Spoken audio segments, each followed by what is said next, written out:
A paz do Senhor, adolescentes. Tudo bem com vocês? Vamos para mais uma aula hoje, aula de número 7, o desafio da diversão saudável. Estamos aqui trabalhando a nossa revista e vejam, nós já chegamos aqui à primeira metade dela. Espero que vocês estejam gostando das aulas que nós temos trazido até vocês, né? Eu aqui trazendo algumas aulas, o nosso irmão Vinícius trazendo outras aulas. Espero que estejam curtindo, continuem acompanhando o canal da Ebenezer, a nossa congregação. E a todos vocês que também estão tendo acesso a esse vídeo, não estão conosco diariamente ali na congregação, mas que estejam gostando. Nós esperamos que Deus continue abençoando a cada um de vocês através desse vídeo, através das palavras, dos ensinamentos que são transmitidos aqui, não somente nas lições para a classe dos adolescentes, mas também para a classe dos nossos irmãos adultos, também dos nossos jovens e também os cultos que são transmitidos através do canal do YouTube da congregação Ebenezer. Pois bem, a lição de número 7, que fala sobre o desafio da diversão saudável, é uma lição que vai falar sobre lazer. Não tem coisa melhor que o lazer, né, adolescente?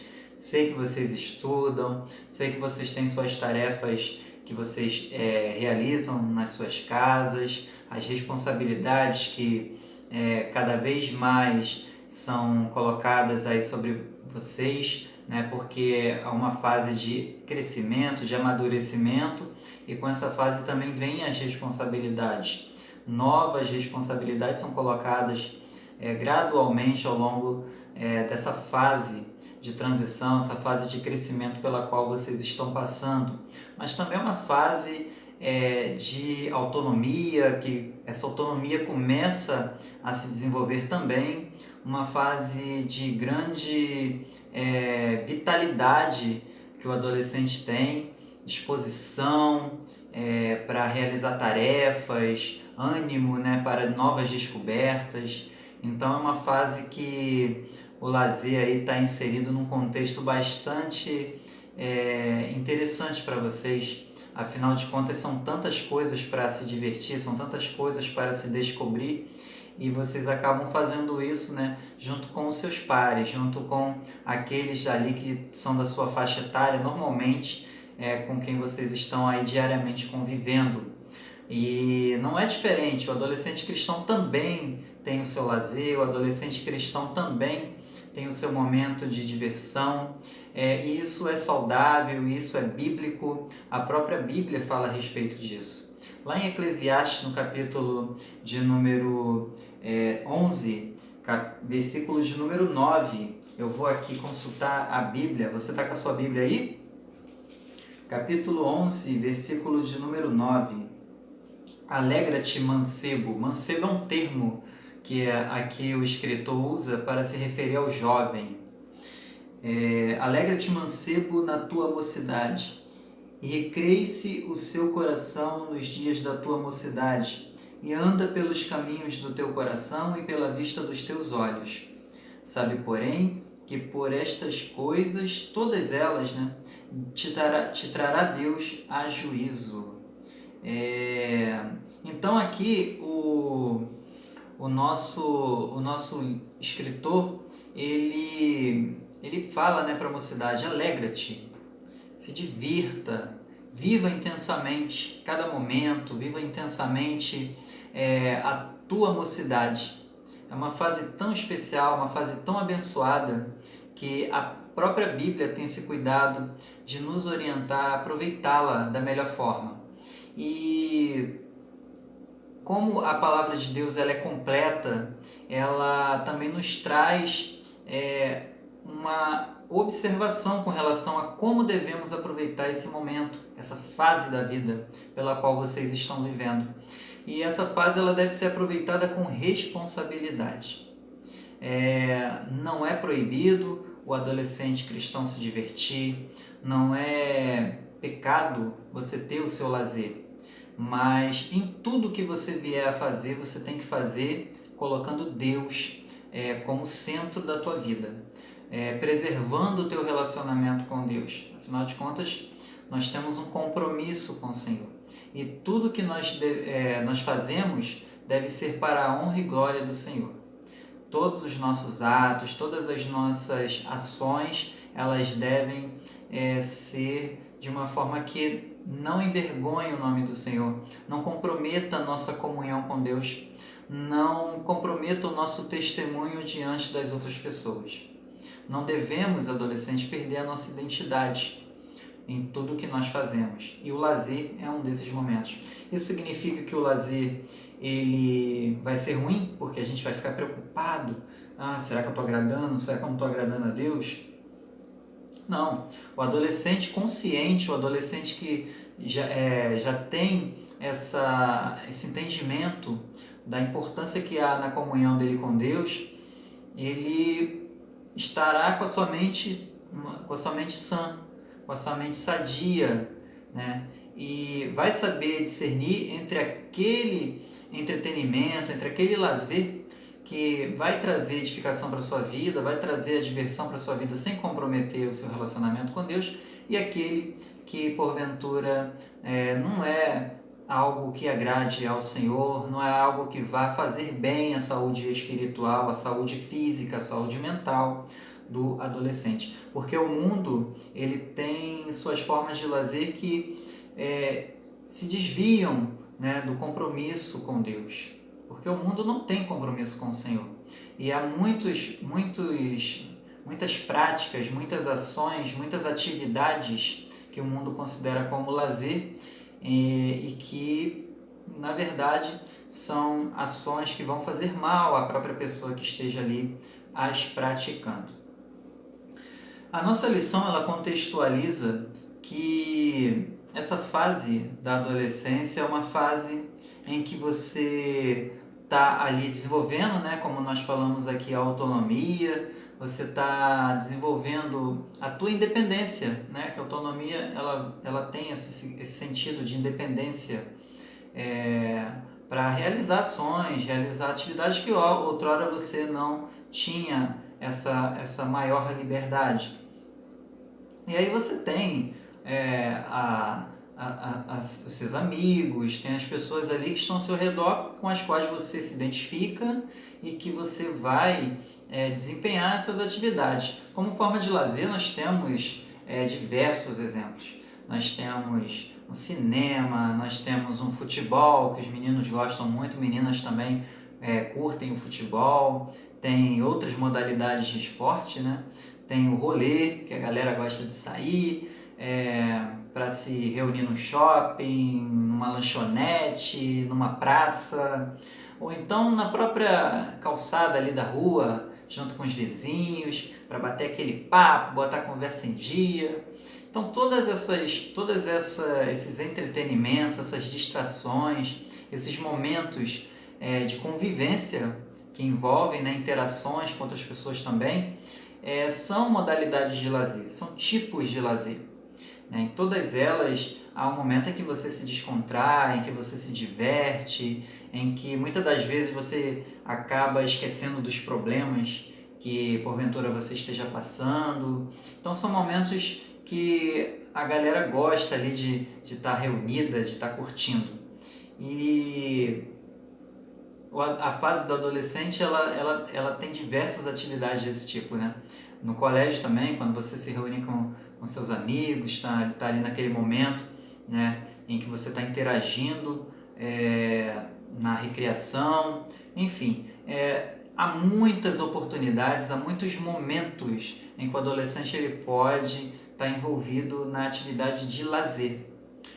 E a palavra de Deus, ela diz que o adolescente cristão não está alheio a isso.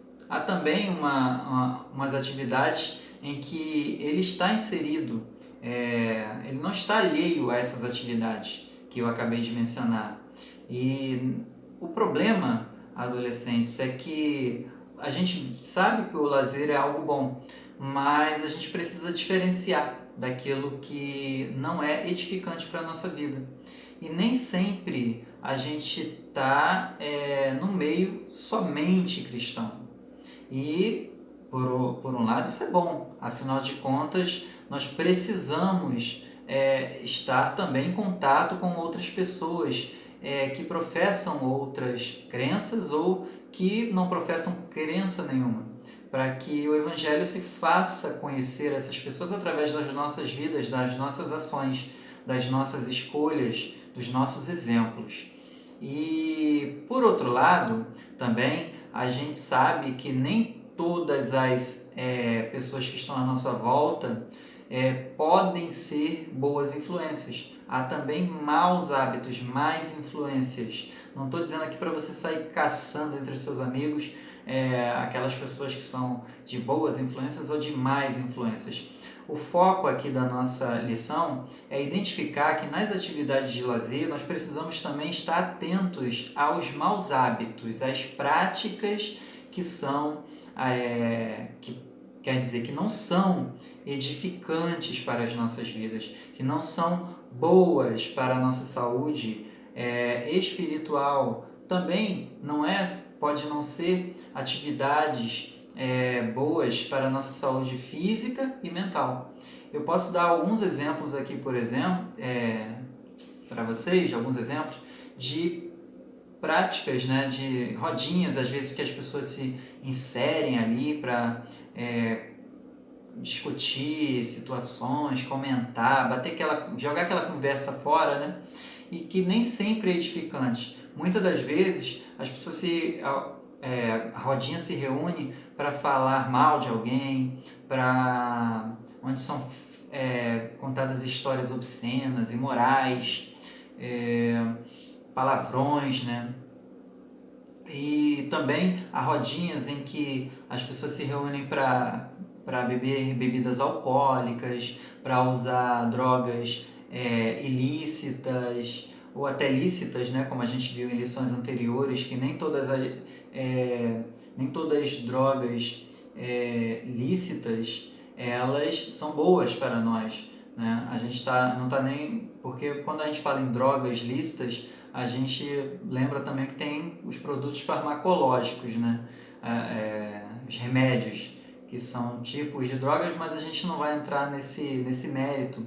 A gente fala aqui no caso da própria bebida alcoólica, que é uma droga lícita, e do cigarro também, que é uma droga lícita, né? Não há lei que proíba, embora, como a gente está falando de adolescentes, são drogas, né, lícitas, proibidas para menores de 18 anos.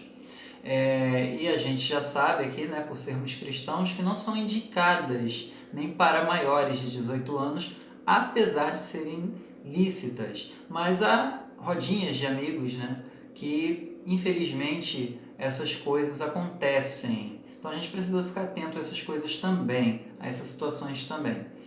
A questão também da imoralidade, hoje está tão banal o sexo, né, na sociedade, inclusive entre a adolescência, infelizmente. Mas é algo que a gente também precisa, adolescente, ficar atento, porque isso não edifica as nossas vidas, isso não glorifica a Deus.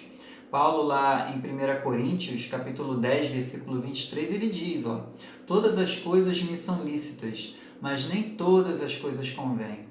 Todas as coisas me são lícitas, ele repete isso, mas nem todas as coisas edificam. Em algumas traduções ele diz que não se deixará dominar por nenhuma delas. Significa o quê? Que ele está em plena consciência de que ele é de Cristo, pertence a Jesus. A vida de Paulo, né, que escreveu essa epístola, ele tinha consciência disso. Então, adolescente, você também precisa ter essa consciência. Lazer não é chato, é algo bom, mas você precisa separar as más influências das boas influências que, inclusive, estão no meio do lazer. Uma outra observação que a nossa revista faz é justamente sobre a questão de nós lidarmos com as influências que estão à nossa volta e que são prejudiciais, né, à nossa saúde espiritual. Eu peguei um exemplo aqui do próprio José, filho de Jacó, lá em Gênesis, vocês conhecem a história que está lá capítulo 37 em diante. José, ele tinha seus outros irmãos, como todos nós aqui sabemos, ele era um dos mais novos. E José, ele, na convivência com seus irmãos, ele via que seus irmãos tinham maus hábitos. E José, ele não se deixava influenciar por esses maus hábitos. Pelo contrário, ele reportava ao seu pai esses maus hábitos, não porque ele era um irmão careta, não porque ele era um irmão chato que queria prejudicar os seus irmãos, ou que queria implicar com seus irmãos, ou dedurar, não é por conta disso, mas porque José, ele se preocupava com seus irmãos. Aí você vai me dizer, não, mas ele era chato assim mesmo. Se você ler a história de José, acredito que você já tenha lido ela toda, você vai ver que José tinha um cuidado muito enorme pela sua família e pelos seus irmãos, a ponto de salvar a vida de todos eles, quando a sua família estava ameaçada pela fome e José tinha recursos. José ajudou os seus irmãos, livrou eles da morte, não permitiu que eles morressem de fome, nem a ele e nem a seu pai Jacó. Então, naquela fase ainda da adolescência, voltando novamente aqui no tempo, José, ele tinha esse cuidado, é prova disso, né? Que ele cuidava de seus irmãos, e para que seus irmãos viessem se consertar, viessem se corrigir e não praticar aquelas ações que não agradavam ao seu pai, né? Embora eles os fizessem longe da presença de Jacó. Vamos ler, está lá em Gênesis, capítulo de número 37, como eu falei, versículo de número 2. Estas são as gerações de Jacó. Sendo José de 17 anos, um adolescente, apacentava as ovelhas com seus irmãos, e estava este mancebo com os filhos de Bila e com os filhos de Zilpa, mulheres de seu pai, e José trazia uma má fama deles a seu pai. Uma má fama significa que seus irmãos davam mau exemplo. É isso que esse versículo está querendo dizer. Os irmãos de José acabaram não gostando, né, dessas atitudes dele, mas muito por conta daquilo que Deus tinha sobre a vida de José, que nós sabemos aqui que Deus concedia sonhos a José que revelavam situações futuras que iriam acontecer de acordo com o plano que Deus tinha sobre a vida dele, de livrar a própria família dele. Mas José, apesar de ter os seus irmãos, ele não concordava com as práticas ruins. Isso trazia um certo desconforto para José, mas por outro lado, ele era uma pessoa de extrema comunhão com Deus. Então, adolescentes, o que eu tenho aqui para passar para vocês com essa lição e com o exemplo de José é que dá para você viver uma vida em que você vá aproveitar o melhor dela. Dá para você viver uma vida em que você vá se divertir, em que você vá fazer amizades, em que você vai cultivar boas amizades, em que você vai cultivar novas amizades, em que você vai ter novas descobertas, em que você vai ter fortes emoções nessa idade. Mas a Bíblia nos alerta para que a gente faça isso com responsabilidade, com uma consciência limpa de que a gente esteja fazendo algo de que a gente não vá se envergonhar e de acordo com que a gente não vá comprometer a nossa comunhão com Deus. Amém? Que vocês possam meditar nesse versículo de número 9 do capítulo de número 12 de Eclesiastes e leiam sobre a história de José. Vejam que ao longo da trajetória dele, ele teve uma vida em que ele conservou a comunhão dele com Deus, apesar de ser desafiado em muitos momentos. Então, adolescentes, o lazer é maravilhoso, mas também apresenta esses desafios aos quais vocês precisam ficar atentos para que vocês não venham comprometer a comunhão de vocês com Deus. Que Deus abençoe a cada um de vocês, que essa aula venha ser edificante para a vida de vocês, venham agregar para a vida de vocês. Amém? Graça e paz, a paz do Senhor Jesus a todos. Amém.